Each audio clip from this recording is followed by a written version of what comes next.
The Lord be with you. And with your spirit. A reading from the Holy Gospel according to Luke. Glory to you, O Lord.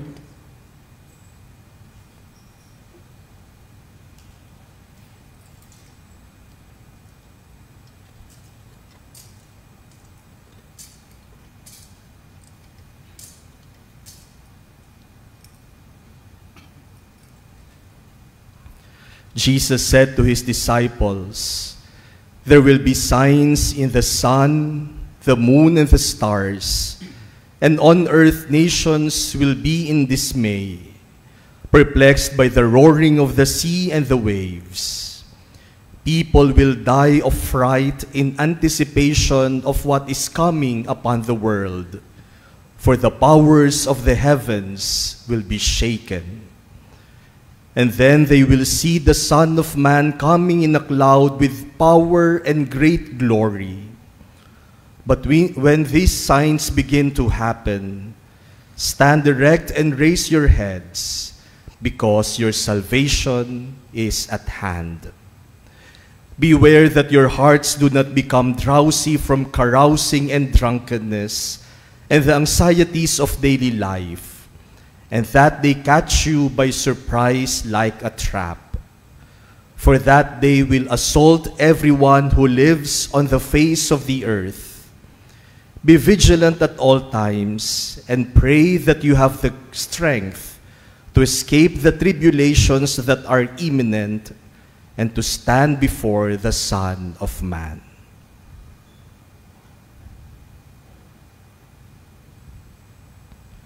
The Gospel of the Lord. Praise to you, Lord Jesus Christ.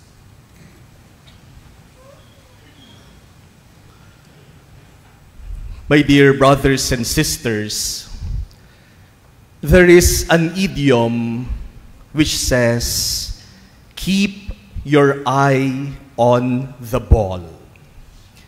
This is a common advice of coaches to athletes. Keep your eye on the ball.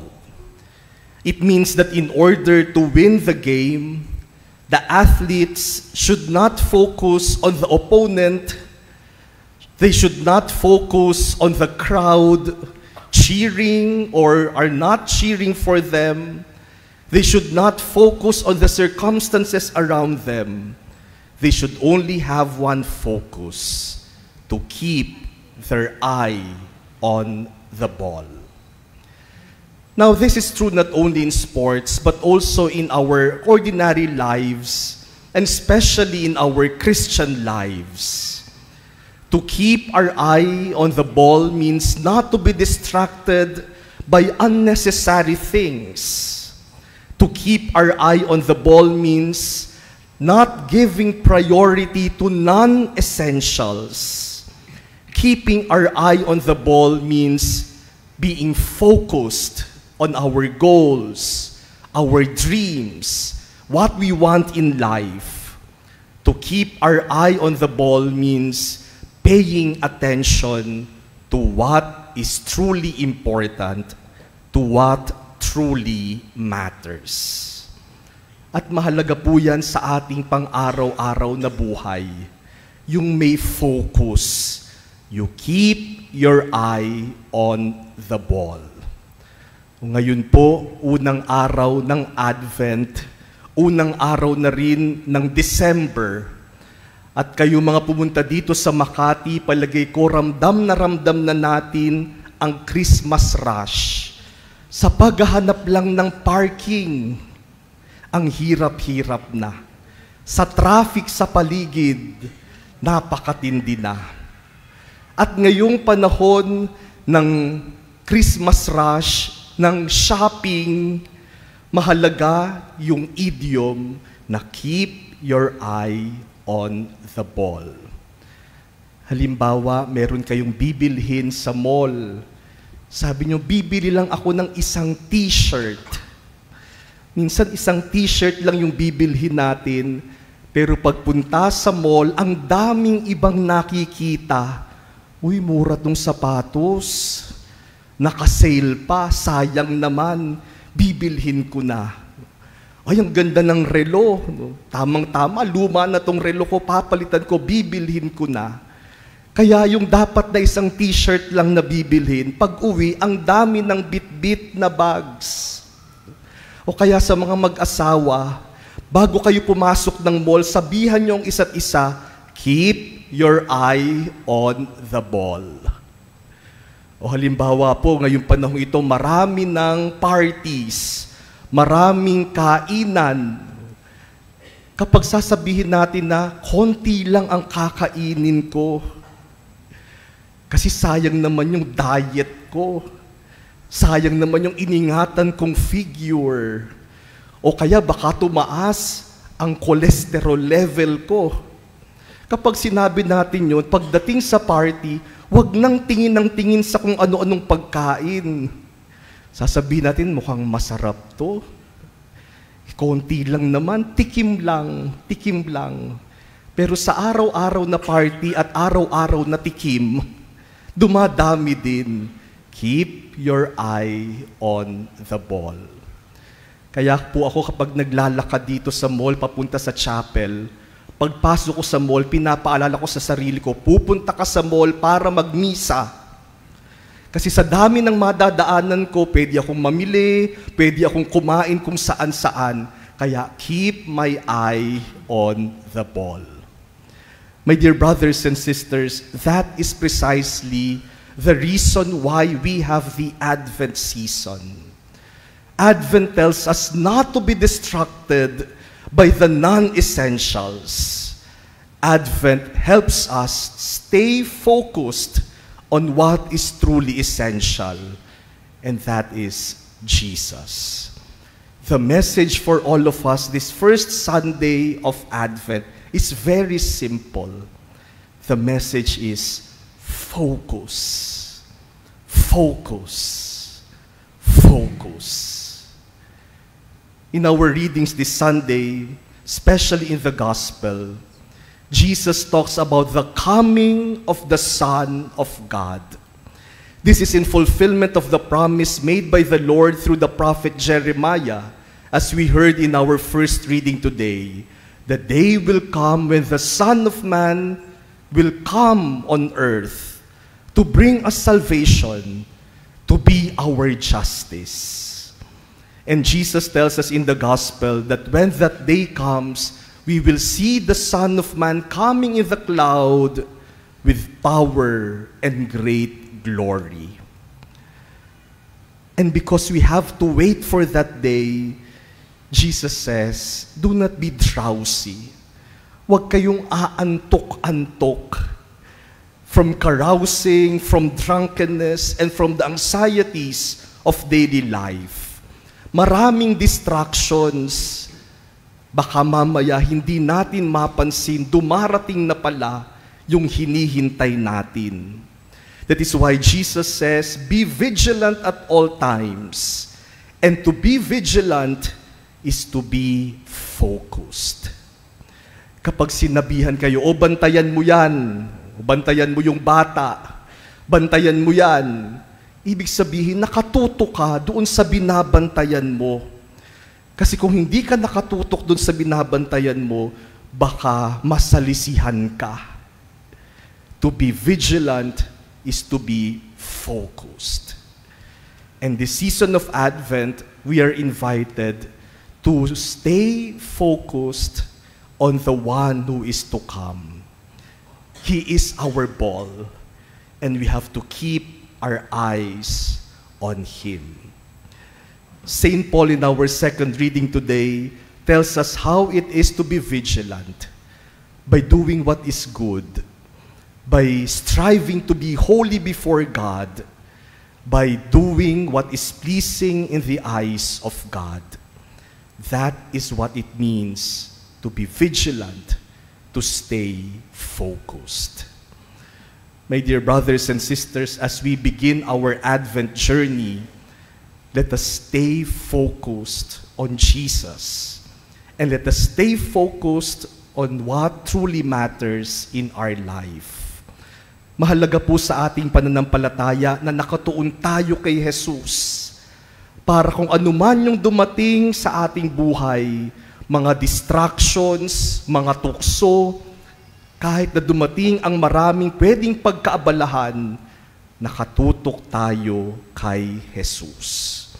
At ngayong panahon ng Adbyento, ngayong panahon ng Christmas season, the busiest season of the year, many things will attract our attention. We will be busy attending to so many matters, to so many affairs, but let us stay focused on the real reason why we have Advent and Christmas, Jesus. At mahalagang disiplina rin po ito sa ating buhay, yung meron tayong focus. Kasi kapag wala tayong focus, mapapariwara tayo. Kung wala tayong focus, hindi natin alam kung saan tayo pupunta at baka kung saan tayo pulutin. We have to always have a goal, a mission, a dream to pursue. That is our focus. Halimbawa po sa mga mag-asawa, kapag mag-asawa na, yan na ang focus, yung commitment sa isa't isa.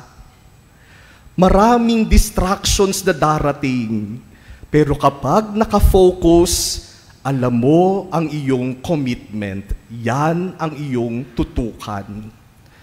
Kaya kapag may asawa na, may commitment na, o kaya sa amin pari na, wag nang tutuksuhin. Wag nang lalapit-lapitan. Kasi may focus na dapat yan. Wag na nating guluhin ang kanilang atensyon. We will be distractions that might lead them to disaster. Let us help them to remain focused. Kahit sa trabaho, kahit sa pag-aaral, mahalaga na meron tayong focus. Are you focused to what truly matters in your life? Are we focused on Jesus? If we are not, then we will be distracted always. Last November 19, 2024, we marked the 1,000 days of the Russian-Ukrainian war. 1,000 days na silang nagdidigmaan. And the following day, November 20, in his weekly Wednesday general audience, Pope Francis read a moving letter he received from a young Ukrainian university student. And allow me to share with you that letter received by the Holy Father.